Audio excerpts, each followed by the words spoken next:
The Right Side with Doug Billings. Hi, America. Welcome to The Right Side. Doug Billings here. Thank you very much. Your host, Wednesday, the 26th of November, my Thanksgiving Day special. And I'm going to dive into this thing by deconstructing what the radical left liberal movement in America and around the world wants, turning Thanksgiving into a day of mourning. Are you kidding me? They say things like, we're going to decolonize Thanksgiving. We are going to have a show today packed with gratitude, history, and the unvarnished, unapologetic truth about the exceptionalism of America. From the Pilgrims to George Washington to Abraham Lincoln to you and me. Today, ladies and gentlemen, the Thanksgiving Day special on The Right Side with Doug Billings, which is now upon you. Are you ready? Let's go. The Right Side with Doug Billings. Hey everybody, my name is General Mike Flynn, and I'm here to do a big shout out for my great friend and one of the best in the business, Mr. Doug Billings. Right Side with Doug Billings, Right Side with Doug Billings. Doug is the future of the airwaves when it comes to independent broadcasters and podcasters. He is the new Rush Limbaugh. He's exactly what America needs right now, looking for honesty, looking for wisdom, looking for truth, looking for patriotism. Listen to Doug Billings at Right Side with Doug Billings. God bless you and God bless America, and thank you. Ladies and gentlemen, we are winning. We're winning, winning, winning. Welcome to The Right Side with Doug Billings. Are you ready? We are not liberal snowflakes who melt away in the face of tragedy, adversity, and challenge. We are a covenant nation under God, and His divine providence is not dead and it's not gone. It is living within each and every one of you. And you will bring it to life in such a way that the world has never seen before. We never back down. We never give up. We march forward.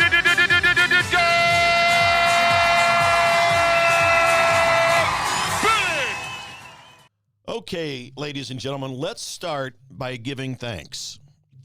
Seriously, thank you for being here, first of all. Thanks for being part of The Right Side. Thanks for being on The Right Side. Please continue to bless us. We know, and I give you this show free of charge. I never charge you for it, never would.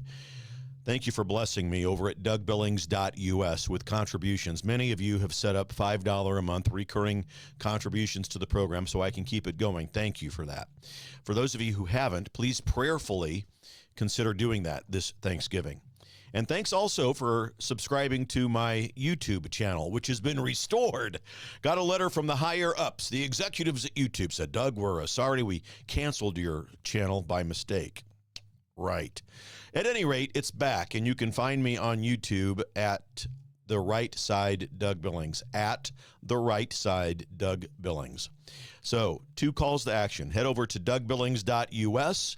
Prayerfully consider setting up that $5 a month recurring contribution to the program, and then subscribe over at YouTube. You can subscribe on YouTube for free at The Right Side Doug Billings. Across the country, ladies and gentlemen, during Thanksgiving, universities and school districts are twisting this day of gratitude, into guilt and grievance, pushing to, as they say, decolonize Thanksgiving and call it a day of mourning. Oh no, the snowflakes are out. It's not about history, these guys with the left. It's about tearing down America, which is their goal. And you know that. I talk about this frequently with you people, my dear friends. Their Messiah, the dark Messiah, Barack Obama, calling for the fundamental transformation of America. The audacity of that comment. It's the most anti-American comment anyone has ever made, not to mention a United States president.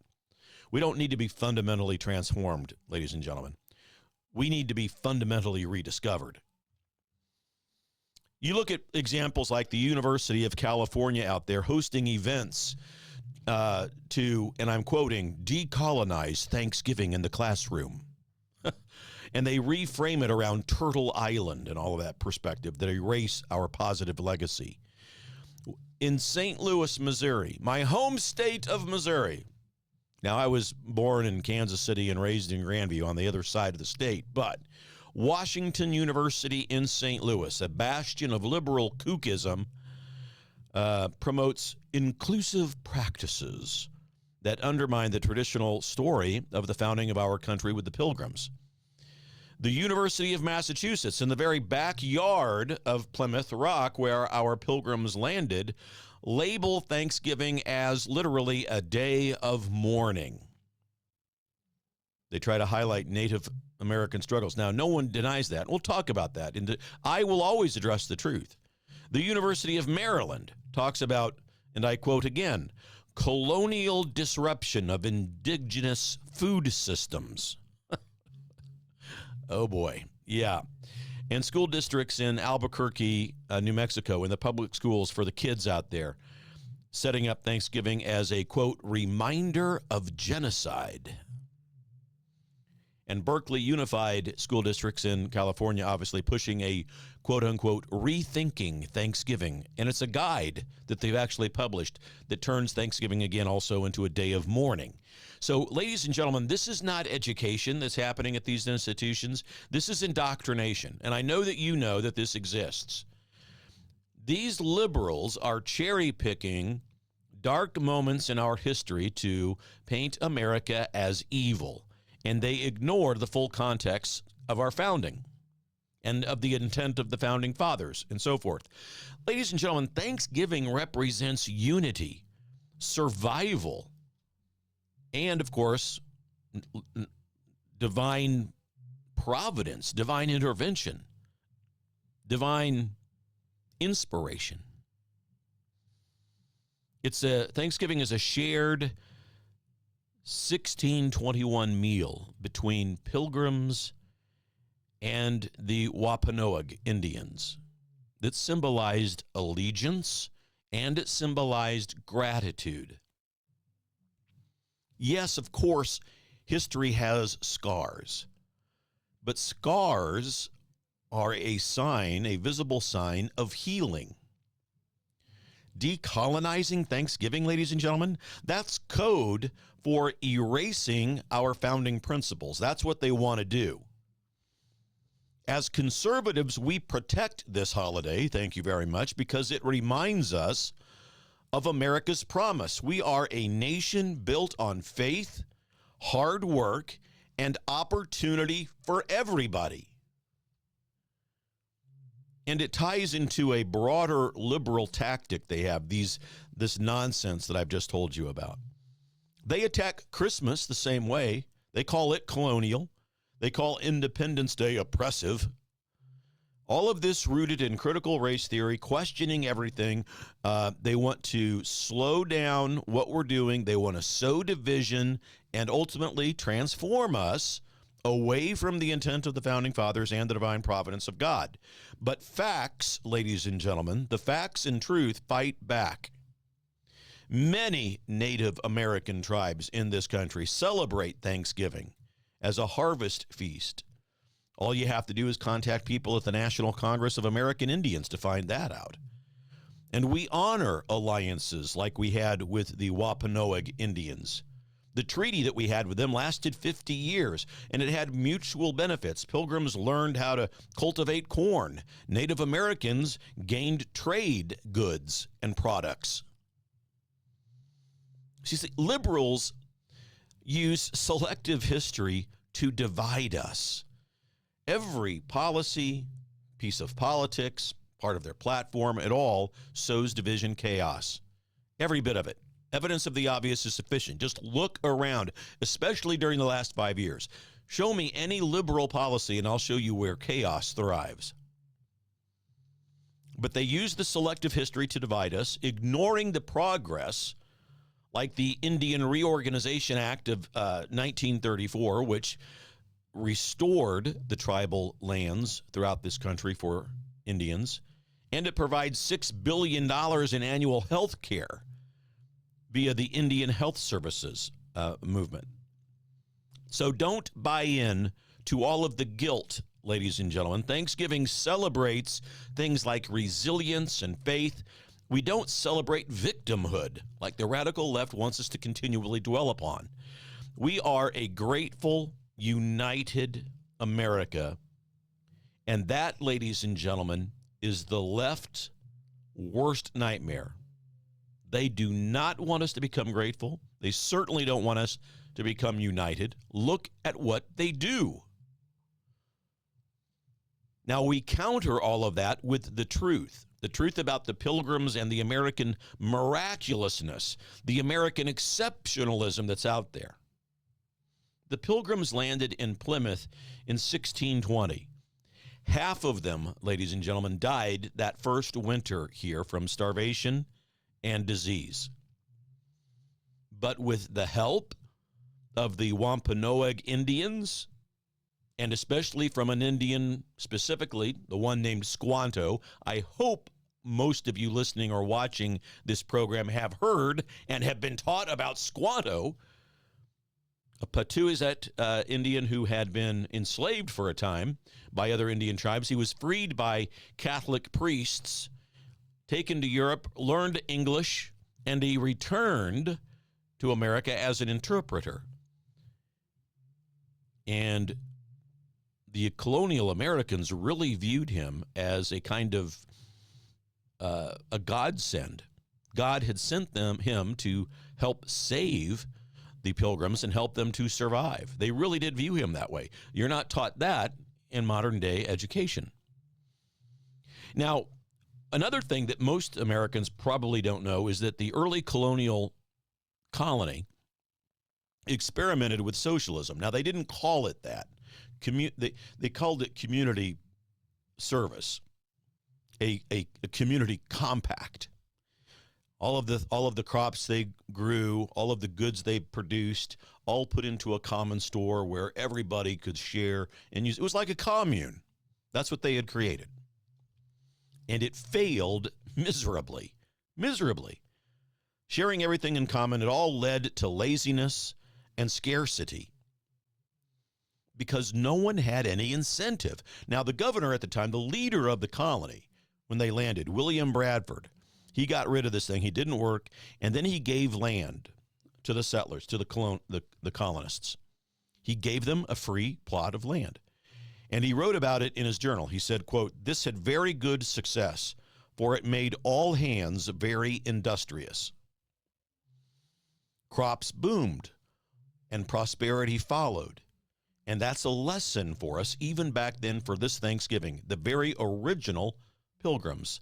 Socialism flops, capitalism thrives because it has incentives." You know, Rush Limbaugh, the great Rush, reminded of this every Thanksgiving. Early America rejected collectivism, and they embraced freedom.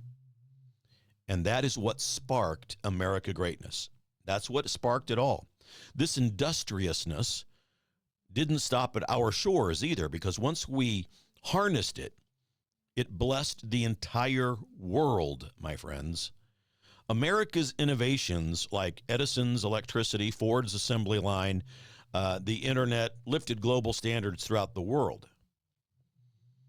We've given over $4 trillion in foreign aid since World War II, probably much higher than that. We've eradicated smallpox and other diseases through vaccines and led billions of dollars in relief, feeding billions of people with organizations like UNICEF and the Red Cross and so forth and so on.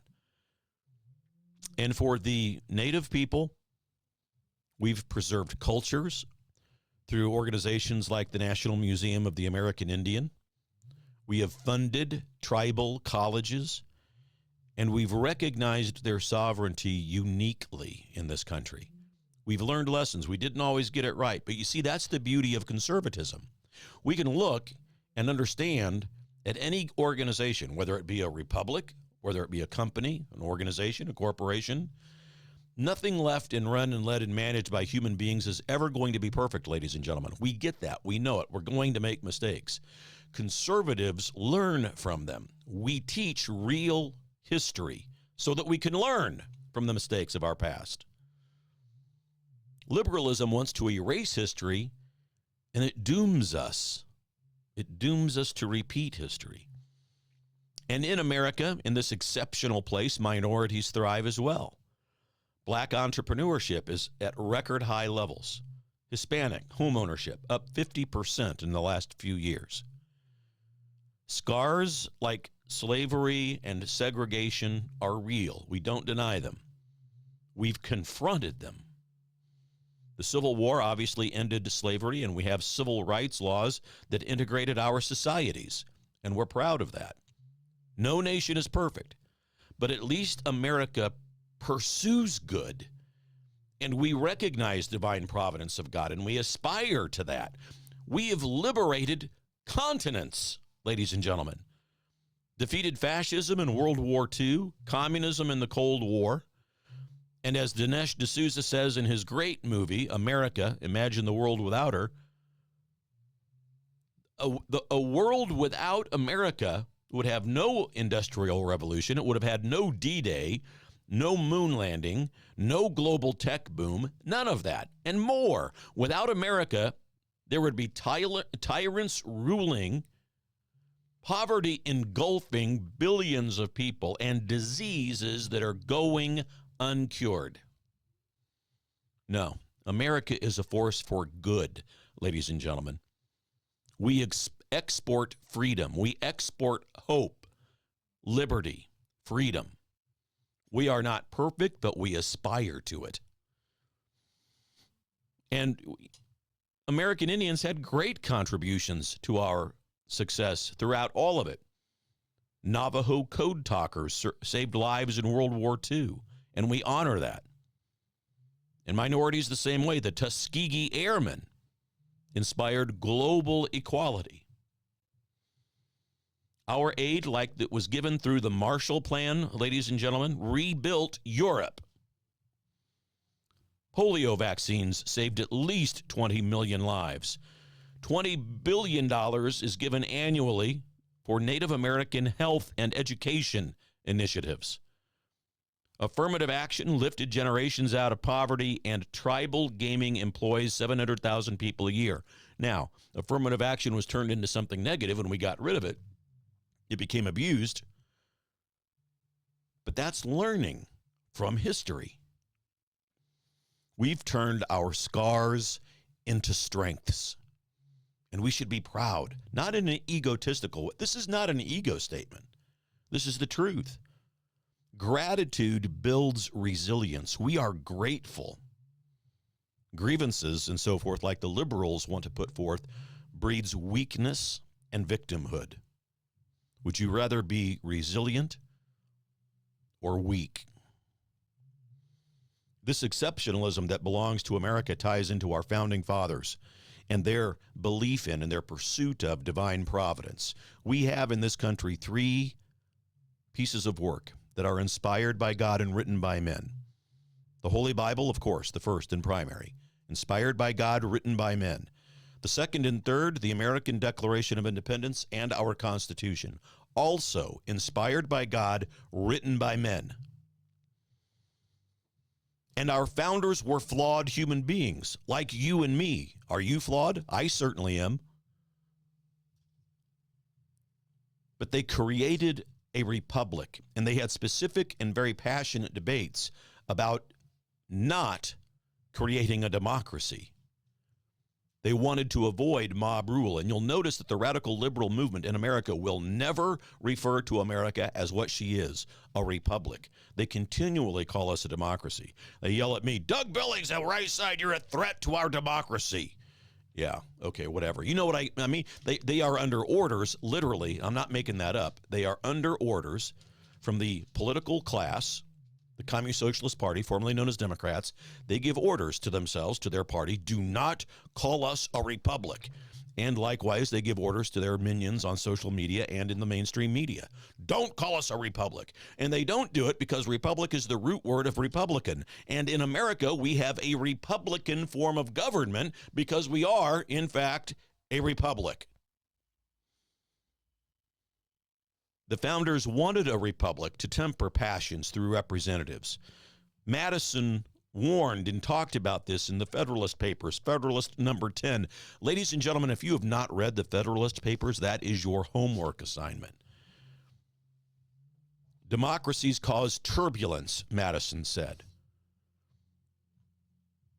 Hamilton also feared Democrat democracy violence.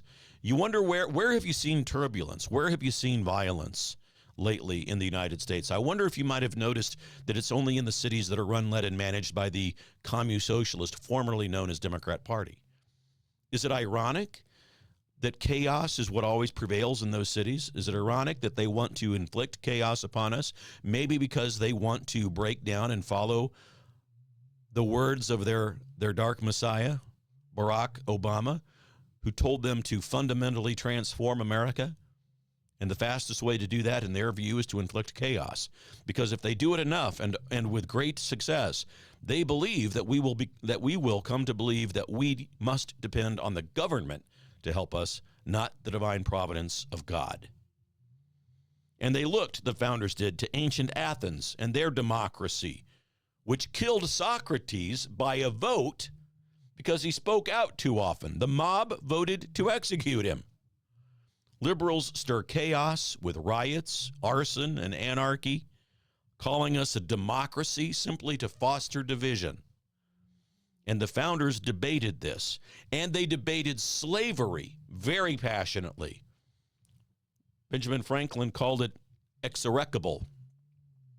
The Constitution, ladies and gentlemen, I wonder how many people know this, the United States Constitution banned slave imports after 1808, and then the Northwest Ordinance outlawed all slavery in the new territories. They built tools for progress, the founders did, like the amendment process in our Constitution, leading to the 13th Amendment that abolished slavery. You see, they knew that in time the people would work towards ending it. That's what the founders wanted, and it was so. George Washington prayed at Valley Forge. Franklin called for prayer at the Continental Convention. And Franklin said, "Except the Lord build the house, they labor in vain." The framework that they set up freed the world, ladies and gentlemen. World War II saved millions from the Holocaust. Cold War, the victory there liberated Eastern Europe. Our charity as Americans, $500 billion a year. Penicillin that we invented saved 200 million lives. GPS systems save people in emergencies around the planet. Even our Clean Air Act inspired international standards. Our alliances with military groups and countries prevents wars, and the dollar stabilizes trade. For minorities, we've given the GI Bill as just an example of veterans' benefit, regardless of color. Tribal lands are protected, 56 million acres. We are a beacon of blessing to the world, and our founders' educational system and recipe is something that you should all look at. It fostered virtue. The Founding Fathers wanted in colonial and early American educational curriculums the Bible to teach morality, philosophy for thinking. Philosophy teaches us how to be critical thinkers.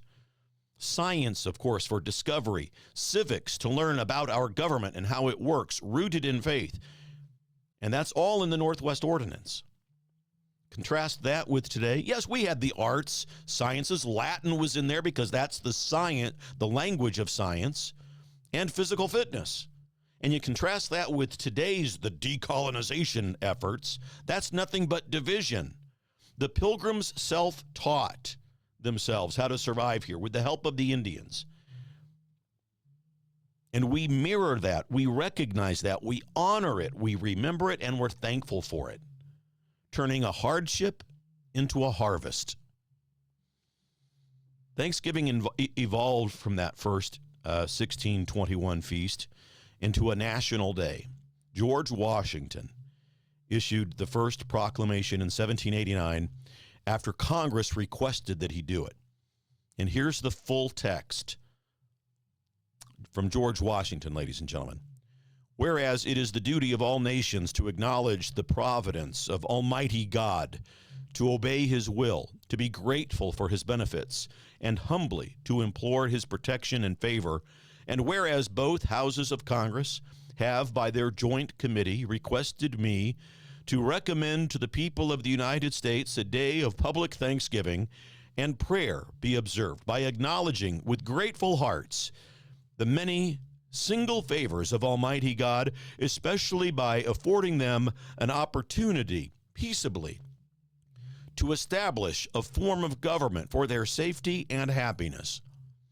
Now, therefore, I do recommend and assign Thursday, the 26th day of November, the next, to be devoted by the people of these states to the service of that great and glorious being who is the benefit, author, and of all that is good in the world, that is, or ever will be, that we may then all unite in rendering unto him our sincere and humble thanks for his kind care and protection of the people of this country previous to their becoming a nation, for the single and manifold mercies and the favorable interpositions of his providence, which we experienced in the course and conclusion of the late war, for the great degree of tranquility, union, and plenty, which we have since enjoyed, for the peaceable and rational manner in which we have been enabled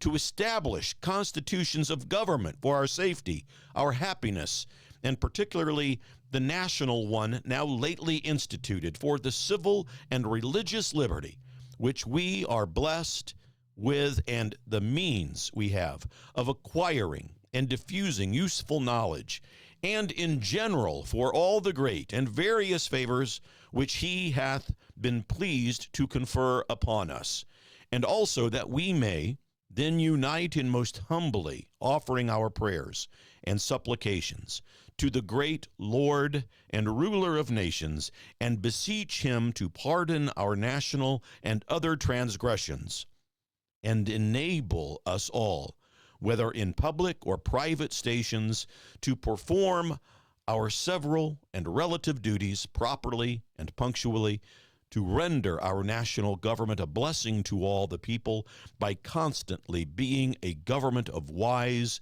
just, and constitutional laws, discreetly and faithfully executed and obeyed, to protect and guide all sovereigns and nations, especially such as have shown kindness unto us, and to bless them with good government, peace, and concord, to promote the knowledge and practice of true religion and virtue, and increase the science among them, and generally to grant unto all mankind such a degree of temporal prosperity as he alone knows to be best. Given under my hand at the city of New York, the 3rd day of October in the year of our Lord 1789, George Washington. Powerful and acknowledging God's favors in almost every sentence, seeking pardon, promoting virtue, and it set the tone for national gratitude, ladies and gentlemen. Abraham Lincoln built on that during the Civil War, proclaiming Thanksgiving a permanent national holiday in 1863 to unite a divided nation. Amid bloodshed, he called for thanks. He said, "To our beneficent Father, who dwelleth in the heavens," and he urged healing and restoration. It was a pivotal moment, turning a harvest tradition into a unifying force. During our darkest hour, it emphasized divine providence and national renewal, ladies and gentlemen. Folks, challenges are gifts, and we conservatives know that. Blessings are yet perhaps unborn, but if we are in the midst of a tragedy, a challenge, or an adversity, no matter how severe, blessings are there waiting to be born. That's what we are thankful for as conservatives. We know that God will bless us. It's not always easy, of course not, when you're in the middle of a adversity, a challenge, or a tragedy. But we know that God waits. The Pilgrims in that first winter of death, that hardship birthed prosperity. The Civil War birthed equality. Trials that we go through forge our strength. And as Christian, just like Job, adversity deepens our faith. Gratitude unlocks joy. You see, when we see everything as a gift, ladies and gentlemen, that makes us grateful. And grateful people are the happiest people on the planet. Something to be thankful for. That's the American spirit. That's the blessing that surrounds us this day. America's miracle. From industrial revolution to space technology, we've connected the world. We've fed millions. We've inspired democracies in 120 other nations, republics, and the like. Our missionaries spread hope, as our foundation does. Thanksgiving reminds us, even in trials, that blessings abound. Ladies and gentlemen, my friends, you individually, you have a pack of blessings on your back. That's the Thanksgiving special. That's the focus today, this week, and that we carry it through the new year. Happy Thanksgiving, everybody. God bless America. God bless you. Don't forget to subscribe to my YouTube channel at The Right Side Doug Billings. And again, prayerfully consider setting up that $5 a month recurring donation over at dougbillings.us. Because, friends, we are in this thing together. Believe it. For the Republic. Happy Thanksgiving. Cheers. The Right Side with Doug Billings. Hi, everybody. Welcome to the set of my show, Doug Billings. Hey, my good friends at EMP Shield, that's electromagnetic pulse, in case you're from Raytown, Missouri.